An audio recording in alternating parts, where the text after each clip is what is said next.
YouTube channel Mori Devi Tapadia Girls College. Today we are going to discuss about our story The Umbrella by Geet Upasana. Today we are going to continue our story.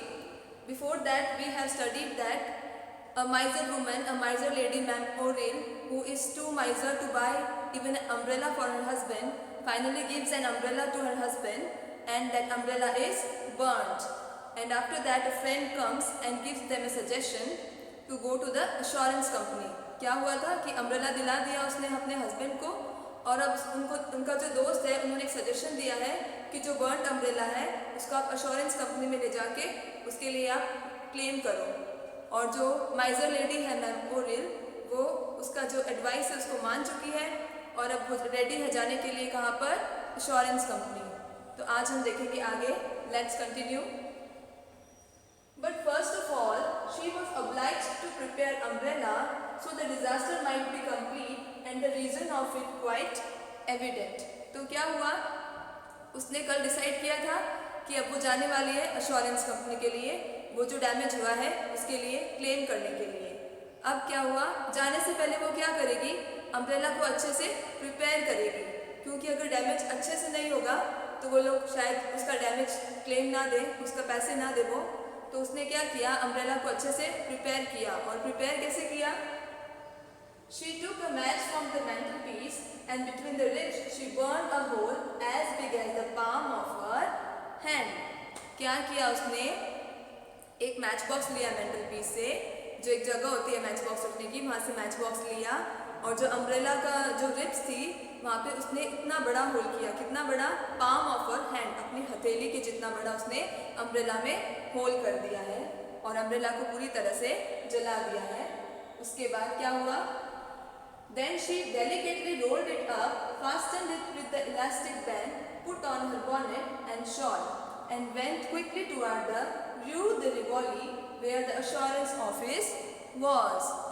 पहले उसने umbrella को जला दिया, अब उसको बहुत ही delicately, क्योंकि जल चुका है तो अगर अच्छे से बंद नहीं करेगी तो वो फट जाएगा पूरा अम्ब्रेला, तो बहुत ही डेलिकेटली उसने अम्ब्रेला को फास्टन कर दिया है। फिर अपना बॉनेट पहनती, बॉनेट मतलब कैप, शॉल लेती है और जाती है र्यू दे रिवॉली, मतलब रिवॉली स्ट्रीट की तरफ को जाती है। This is a French word which means street. Rivoli नाम है स्ट्रीट का। Where the assurance office was, और वो स्ट्रीट पे क्या थी, अश्योरेंस ऑफिस थी जहाँ पर वो जाती है। But nearer she got the slower she what, what was she going to say and what reply would she get. अब क्या हुआ, वो स्ट्रीट की तरफ जा रही है और जैसे जैसे वो स्ट्रीट पास में आ रही है वैसे वैसे वो स्लो चल रही है।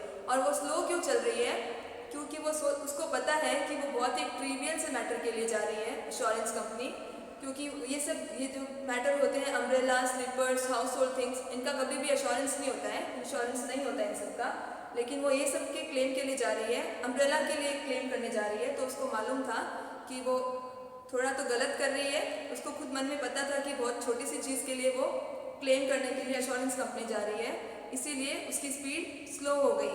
क्यों हो गई, क्योंकि वो स्ट्रीट में जाते जाते सोच रही थी कि वहाँ पे जाके मैं बोलूँगी क्या, और अगर बोलूँगी तो मुझे रिप्लाई क्या मिलेगा कि मुझे अम्ब्रेला के लिए क्लेम करना है। ये सोचते सोचते वो स्ट्रीट की तरफ बढ़ती है slowly she is moving towards the fire assurance company. वो फायर अश्योरेंस कंपनी की तरफ स्लोली मूव कर रही है और सोच रही है कि मुझे वहाँ पर क्या जवाब देना है, या अगर मुझे कोई सरकास्टिक रिप्लाई देता है तो मुझे कैसे रिएक्ट करना है। She looked at the number of the houses, there were still 28. अब वो number of the houses count करती है कि अश्योरेंस कंपनी आने से पहले कितने हाउसेस बाकी हैं, और देखती है कि अभी तो 28 हाउसेस बाकी हैं। That was all right, so she had time to consider and she walked slower and slower. वो बोलती है, मन में सोचती है कि चलो अच्छा है, अभी तो 28 हाउसेस आना बाकी है, काफ़ी लंबा टाइम है अभी तो मुझे सोचने के लिए टाइम मिल गया है कि मुझे वहाँ पर जाके क्या बोलना है। Suddenly she saw a door on which was a large brass plate with La Maternelle Fire Assurance Office. अभी सडनली वो एक बड़ा सा डोर देखती है और उसके बाजू में एक ब्रास प्लेट देखती है, नेम प्लेट देखती है, ब्रास जो कि ब्रास मेटल का है, और उस पर क्या लिखा है, ला मैटरनले फायर एश्योरेंस ऑफिस। तो फाइनली वो पहुंच गई है फायर एश्योरेंस ऑफिस और उसकी हार्ट बीट अब तेज़ होने वाली है। एंग्रेव्ड ऑन इट, तो उस पर जो नाम लिखा हुआ था, already she weighted a moment for she felt nervous and almost ashamed. तो जैसे ही वो नेम प्लेट देखती है वो एक बार के लिए रुक जाती है और सोचती है कि अब मुझे अंदर जाना चाहिए या नहीं जाना चाहिए। एक सेकेंड के लिए वो वेट करती है क्योंकि उसको बहुत नर्वसनेस फील हो रही है, बहुत नर्वस फील कर रही है, उसको डर लग रहा है अंदर जाने से और उसको बहुत शर्म भी आ रही है, वो बहुत ज़्यादा शाय भी फील कर रही है कि अंदर जाके अब क्या होगा। बहुत घबरा गई थी वो। Thus she walked past again and came back again। तो क्या हुआ, अब वो वापस आगे जाती है, पीछे आती है, फिर अंदर जाने की कोशिश करती है, फिर पीछे आती है। क्यों? क्योंकि अभी तक वो डिसाइड नहीं कर पा रही है कि फाइनली मुझे अंदर जाना चाहिए कि नहीं। घर से तो वो निकल चुकी है आने के लिए, लेकिन अभी भी वो कंफ्यूज्ड है कि she must go or not. At last she said to herself, oh finally अब तो मैं यहाँ पर आ ही गई हूँ। I must go in however, so I may as well do it sooner as later। बोलती है कि फाइनली मैं यहाँ पर आ ही गई हूँ तो मुझे अंदर भी चले ही जाना चाहिए, क्योंकि बाद में या पहले मुझे अंदर जाना तो पड़ेगा ही, क्योंकि मैं अपने पैसे तो खर्च नहीं कर सकती हूँ, न्यू अम्ब्रेला तो मैं नहीं ला सकती हूँ, तो फायर एश्योरेंस कंपनी तो उसको जाना पड़ेगा। तो अब वो डिसाइड करती है कि अंदर चले जाती हूँ। She could not help noticing, however, how her heart beat as she entered। जब उसने एंटर किया तो उसने देखा कि उसकी हार्ट बीट जो थी वो बहुत ज़्यादा तेज़ हो गई और वो उसको नोटिस करने से रोक ही नहीं पाई। वो अपने हार्ट बीट को नोटिस कर रही थी कि मेरी हार्ट बीट कितनी तेज़ हो गई है। वो बहुत ज़्यादा नर्वस हो गई थी और अशेम्ड भी फील कर रही थी। She went into an enormous room with grated doors all round and above them little openings at which a man's head appeared। And as the gentleman carrying a number of papers passed her, she stopped him and said timidly। तो क्या हुआ, वो एक enormous room यानी बहुत बड़ा सा एक रूम है, वहाँ पर जाती है वो, एंटर करती है तो उसकी बहुत बड़ा सा रूम दिखता है जहाँ पर बहुत सारी छोटी छोटी विंडोज़ बनी है और हर एक विंडो में एक आदमी का, एक पर्सन का हेड दिख रहा है उसको। जैसे हम बैंक में जाते हैं तो हम देखते हैं ना, छोटी छोटी विंडोज़ होती है जहाँ से हेड दिखते हैं, वैसे वो एश्योरेंस कंपनी थी तो उसमें छोटी छोटी विंडोज़ थी जहाँ से कि एक पर्सन का हेड दिख रहा था। और एक जो जेंटलमैन था, एक वहीं का जो स्टाफ था, वो बहुत सारे पेपर्स अपने हाथ में लेके वहाँ से पास हो रहा था, तो उसके पास से वो निकलता है।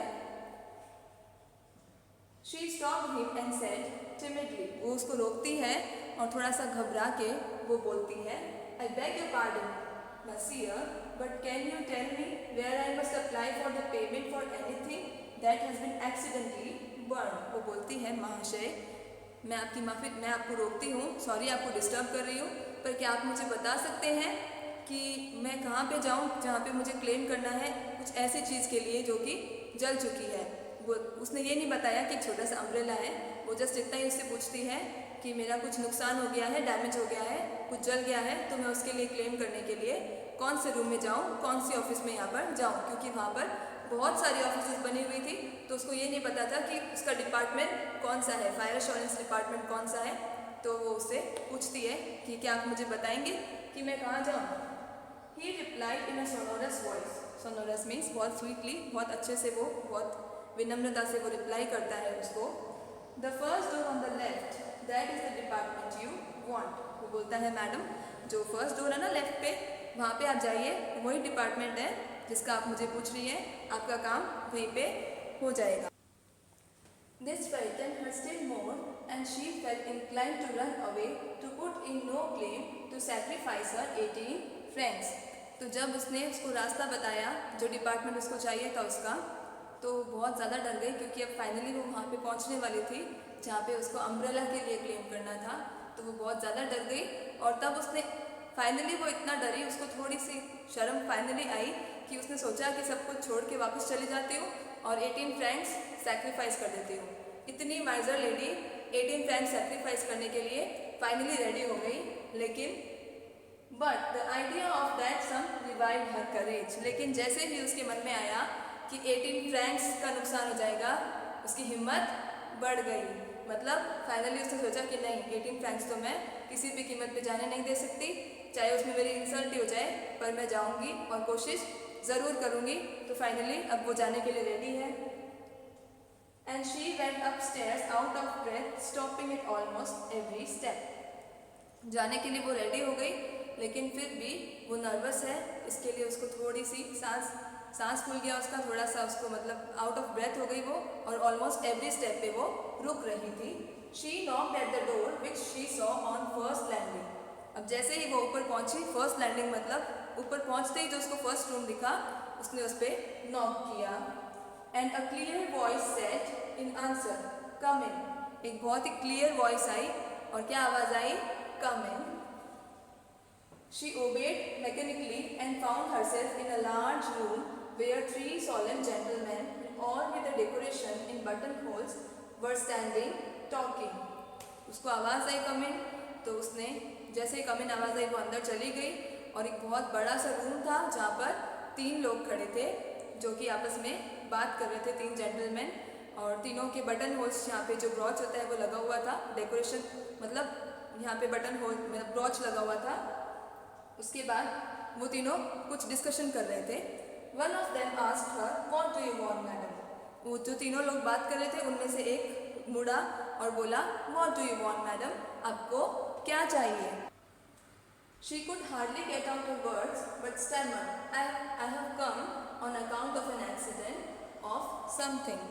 वो मतलब बोल नहीं पाई क्योंकि घबराई हुई थी, और जैसे ही उसको एक जेंटलमैन ने पूछा कि मैडम आपको क्या चाहिए, तो वो थोड़ा सा घबरा गई और स्टैमर करते हुए बोली, आई हैव कम, मैं आई हूँ यहाँ पर, कुछ डैमेज है जिसका नुकसान की भरपाई के लिए आई हूँ मैं. कुछ डैमेज हो गया है मेरा, कुछ एक्सीडेंट हो गया है मेरा, तो उसके मैं क्लेम करने के लिए आई हूँ, उसके लिए. He very politely pointed out a seat to her. तो वो जैसे कि पहले भी हमने पढ़ा कि वो लोग डिस्कशन में बिजी थे, तो उसको अभी और डिस्कशन करना था, तो उसने एक सीट की तरफ उसको पॉइंट किया कि मैम आप यहाँ पर बैठ जाइए. If you will kindly sit down I will attend to you in a moment. कि अगर मैम आप थोड़ी देर के लिए बैठेंगी तो मैं आपको 1 मिनट में वापस अटेंड करूँगा. और वो इतना बोलकर वापस अपने डिस्कशन में बिजी हो गया. तो अब नेक्स्ट पैराग्राफ में देखेंगे हम वो तीनों लोगों का discussion. And returning to the other two he went on with the conversation. दोनों लोगों की तरफ मुड़ के उसने अपने कन्वर्सेशन को रिवाइव किया, कन्वर्सेशन को कंटिन्यू किया. The company gentleman does not consider that it is under any obligation to you for more than 400,000 francs, and we can pay no attention to your claim to the further sum of 100,000. अब वो लोग क्या बात कर रहे हैं, इसमें हमें पता चलता है कि एक मैन है जो कि कुछ क्लेम करने के लिए आया है, और उसकी जो सम अमाउंट है जो उसका डैमेज हुआ है कुछ 4,000 फ्रैंक्स है, 4,100 फ्रैंक्स है. लेकिन कंपनी क्या बोलती, 4,100 फ्रैंक्स नहीं है, और कंपनी बोलती है कि हम लोग जो कि हमारी कोई जवाबदारी नहीं है, आपकी अमाउंट कम है, हम उतनी अमाउंट के लिए हम लोग क्लेम नहीं करने देते आप लोगों को, हम लोग पे नहीं करते हैं, क्योंकि उसकी अमाउंट जो थी वो कंपनी के रूल्स के हिसाब से कम थी. Which you wish to make us pay. बोले कि जो आप हमें पे, जो आप चाहते हो कि हम आपको पे करें, वो अमाउंट हम आपको पे नहीं कर सकते हैं, क्योंकि आपका नुकसान उतना ज़्यादा बड़ा नहीं है. हालांकि उसका नुकसान फिर भी 1,100 फ्रैंक्स में था, फिर भी वो नहीं दे रहे थे. और मैडम ऑरिल किसके लिए आई थी? Only for 18 Franks. तो सोचो कि मैम ऑरिल वहाँ पे बैठ के उनकी बात सुन रही थी, तो उसके दिमाग में आया होगा कि अब तो मैं बहुत बड़ी गलती कर दी यहाँ पर आके. Besides that, the surveyor's valuation, one of the others interrupted him. तो उन लोगों ने अपना डिस्कशन ख़त्म किया, मतलब उसने अपनी बात रखी, और जो सेकंड वन है उसने उनको इंटरप्ट किया और बोला, That is quite enough, Monsieur. The law courts will decide between us, and we have nothing further to do than to take our leave. तो जो सेकंड वन था जो क्लेम करने के लिए आया था, उसको उसकी बात समझ आई, मतलब वो चाहता था कि उसका जो क्लेम है, उसका जो पेमेंट है उसको मिले, लेकिन जो कंपनी है उसको पेमेंट देने के लिए मना कर रही थी. तो वो बहुत ही पोलाइटली बोलता है कि कोई बात नहीं महाशय, मैं जाता हूँ यहाँ से, अब हमारे पास कुछ बात करने के लिए बचा नहीं है, जो भी है वो कोर्ट डिसाइड करेगी. मतलब कि वो कोर्ट में जाने वाला था, और बस अब के लिए मैं आपको बाय बोलता हूँ. जाने के लिए मेरे पास कोई ऑप्शन, जाने के अलावा कोई ऑप्शन नहीं बचा है, क्योंकि हमारे पास बात करने के लिए कुछ नहीं है. आप लोग मान नहीं रहे हो क्लेम पेमेंट देने के लिए, और तो ठीक है कोई बात नहीं, मैं कोर्ट में जाता हूँ. And they went out after mutual ceremonious bows. एक दूसरे को अच्छे से बाय बोल के वो करके वो चला गया वो. उसके बाद आगे हम कल पढ़ेंगे स्टोरी में कि अब मैडम ओरिल ये जो सिचुएशन है, ये जो सीन देख के वापस जाती है या नहीं जाती है, क्योंकि यहाँ पर जो डिस्कशन उसने सुना होगा उसके मन में तो ज़रूर आया होगा कि इतना बड़ा अमाउंट के लिए भी वो लोग पे नहीं कर रहे हैं, तो 18 फ्रैंक्स तो वो लोग पे बिल्कुल भी नहीं करेंगे। फिर भी अब आगे हम कल पढ़ेंगे कि वो अब रुकती है या फिर वापस अपने घर चली जाती है। तब तक के लिए आप इस स्टोरी को अच्छे से पढ़ेंगे और कुछ नहीं समझ आया तो you can text me, okay. Bye bye, take care.